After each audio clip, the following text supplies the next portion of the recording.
রাউটারের একেবারে পাশে বসে ইন্টারনেটের গতি দুর্দান্ত, কিন্তু দরজা পেরিয়ে পাশের ঘরে গেলেই লোডিং। কখনো ভিডিও থেমে যাচ্ছে, তো কখনো অনলাইনে মিটিংয়ে কণ্ঠ আটকে যাচ্ছে, আবার কখনো একটি ওয়েবসাইট খুলতেই কেটে যাচ্ছে মূল্যবান সময়। তবে কয়েকটি কাজ করলে আপনি ঘরের যে প্রান্তেই রাউটার রাখুন না কেন, সব জায়গায় পাবে সমান ইন্টারনেটের গতি।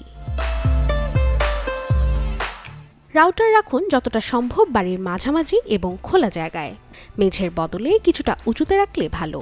দেয়াল, ধাতব আসবাব, বড় আয়না বা অন্য কোনো বড় বাধা যেন রাউটারের চারপাশে বেশি না থাকে, সেদিকেও নজর দিন।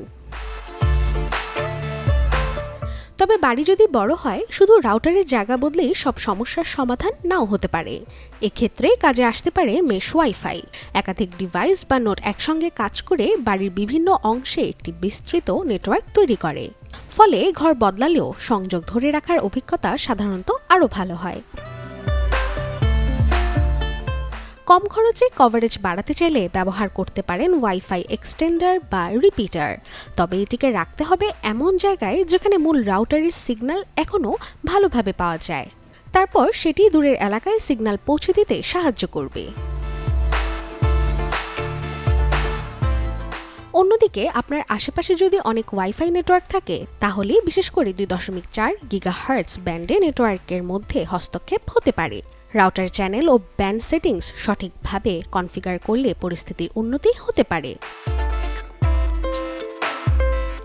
পাশাপাশি রাউটারের ফার্মওয়্যার আপডেট রাখুন।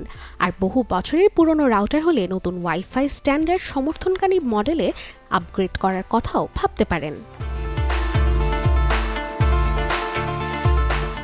তবে একটা বিষয় মনে রাখা জরুরি, রাউটার বদলালেই ইন্টারনেটের মূল স্পিড বেড়ে যাবে এমনটা কিন্তু নয়।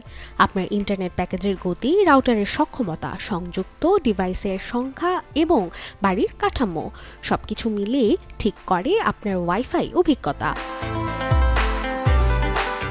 Desk report, channel 24।